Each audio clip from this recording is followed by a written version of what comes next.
It puts on full display just how authoritarian this Republican Party has become. We have Ken Paxton in Texas right now, who is looking to have Beto O'Rourke jailed. Can you explain this update and whether there's actually any legitimate justification for him to make this move? All right, so this all stems from the fact that Beto was raising money to help the Texas Democrats who have left the state to break quorum. I'll skip over the exact mechanics of how that was taking place, the vehicles and the like, but just know that he was raising money for this. And then Ken Paxton went to a state court judge of his choosing to get an injunction preventing Beto from raising money to essentially pay the expenses of these Texas legislators to live out of state, to pay their expenses living out of state and fines. And after that, Beto gave a speech at a rally in which he urged people to continue to donate.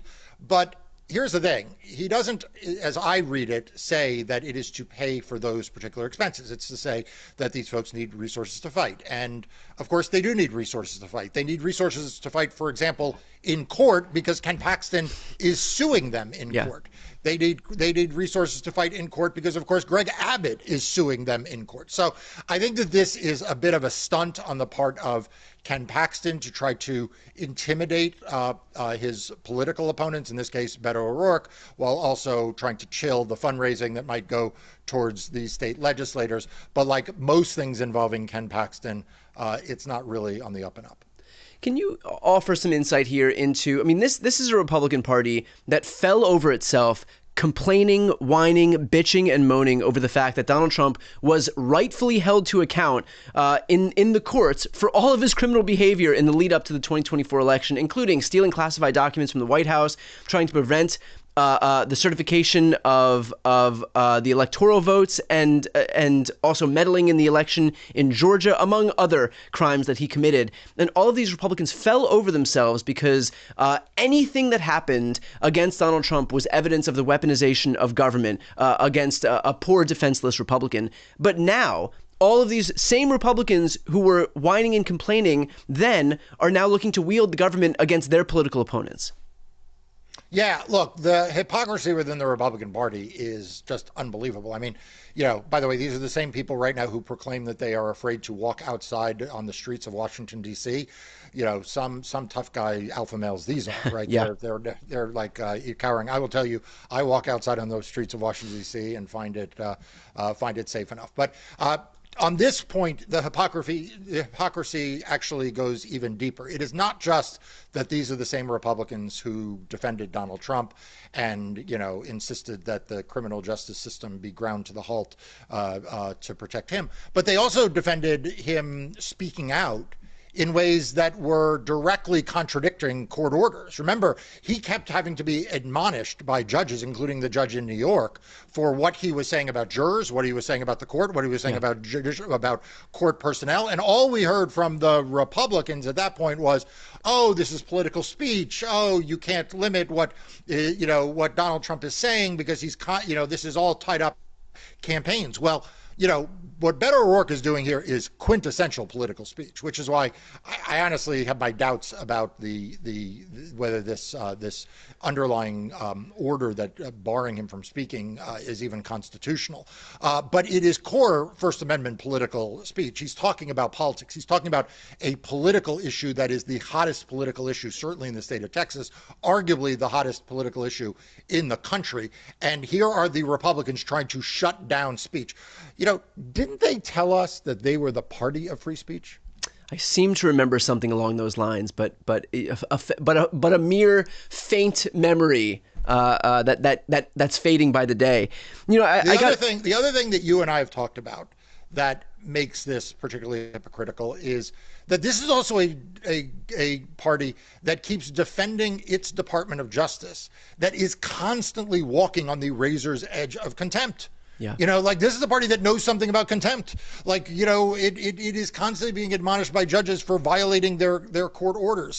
So look, I think the Republicans here are going to weaponize everything they can to try to shut down discussion of the absolutely abhorrent behavior of the president, his, by the way, continued refusal to release the Epstein files, which he should release, but also the effort by the Republican Party here in Texas and elsewhere to try to, frankly, rig the outcome of the 2026 midterms because they know they can't win.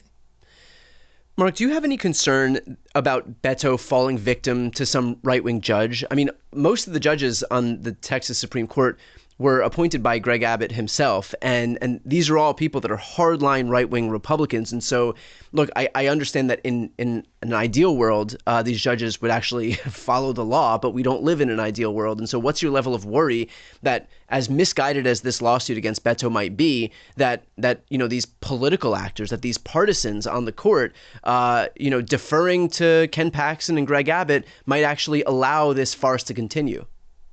Yeah, look, I mean, of course I worry about it. And people come up to me all the time and ask me, am I worried that I'm going to, that I'm in the crosshairs of Donald Trump? And the answer is, yes, I'm worried. The question is, what do you do about it, right? So yeah. I'm sure Beto O'Rourke is worried about it. But the question is, what does he do, right? Does he stand back and say, I'm going to allow Ken Paxton to threaten me and to cause me so much fear that I will not advocate for the causes that I believe are just? I mean, earlier today I recorded an episode on my own podcast on Democracy Docket with Congresswoman MacIver from New Jersey, who is being criminally prosecuted by the Trump Justice Department for exercising her rights as a member of Congress, for visiting an ICE detention facility, as many of the viewers of this video will remember. And look, I think we live in the world in which we all have to assume, as terrible as it is, as dystopian as it is, that the price for standing up against Donald Trump, the price for standing up against Republicans in Texas, the price for standing up for fair districting may wind up being a politicized prosecutorial government that brings to bear the full weight and power of it against you. The members of the state legislature, let's remember, who are out of state right now, they're being threatened with arrest. So, yes, I am worried about this for Beto O'Rourke. I'm worried about it for the legislators. I'm worried about it for Congresswoman MacIver in New Jersey. I'm worried about it for Senator Padilla, who was tackled in California, and for the comptroller of New York, Lander, who was thrown to the ground in New York. I'm worried about it for Democrats and pro-democracy warriors all across this country. If Beto does become the subject of a politicized prosecution in Texas, does he have any recourse by trying to jump into the federal court system that might be a little less inclined to defer to the Ken Paxtons and Greg Abbotts of the world? Potentially, yes. Right. So there are a number of ways that you can challenge state court final action through the federal courts.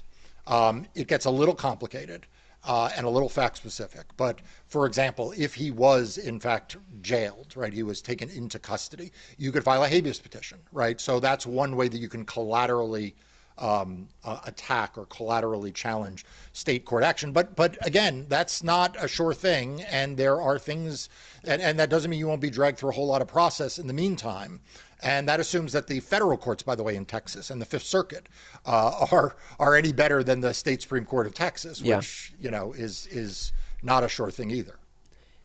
Mark, like 30,000-foot view here, we're 7 months into this administration, and we're already at the point where we have seen numerous Democratic officials and judges get arrested at the hands of this DOJ. We're watching as now Republican officials are seeking the arrest of their political opponents. How do you think about this in terms of the next 3.5 years under this Department of Justice, given what we've seen in such a short amount of time right now? I mean, I think that you and I can both agree that this is probably, like, as far as the weaponization of government is concerned and politicizing the DOJ is concerned, this is damn near close to worst case scenario. And so how are you looking at this, given the fact that we're only 6 months in? Yeah, look, I'm worried. I'm very worried. And here's the thing.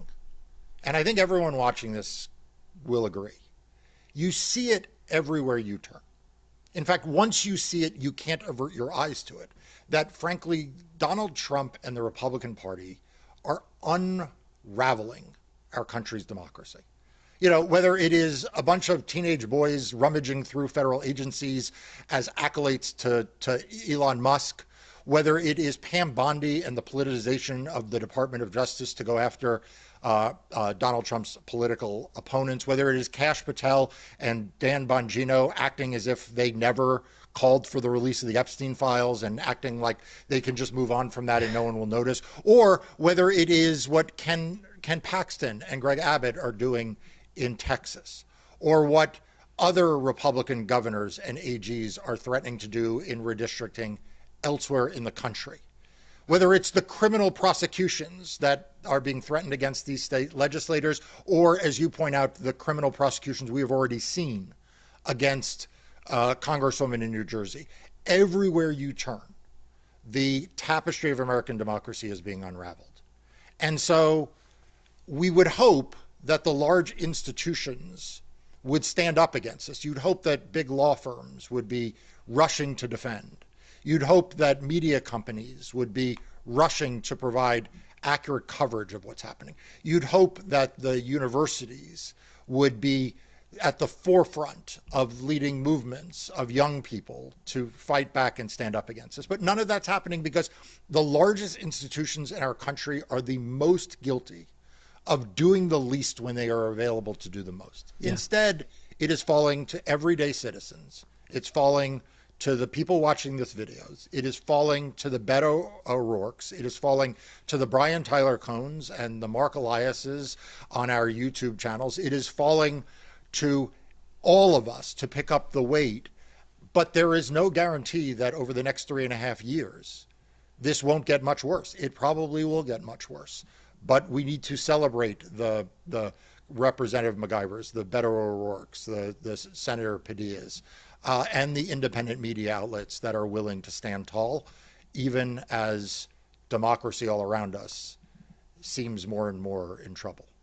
Well, look, all of that underscores the immense need that we have right now for voices like yours. And so one small step that everybody who's watching right now can take to elevate your voice is to subscribe to your YouTube channel, Democracy Docket. I'm going to put a link right here on the screen and also in the post description of this video. It doesn't cost anything to subscribe, but again, it's a great way to support Marc's work and to get his voice out there in the political zeitgeist more and more. And it's never been more needed than it is right now. So again, that link is on the screen and also in the post description. I'm Brian Tyler Cohen. I'm Marc Elias. This is Democracy Watch.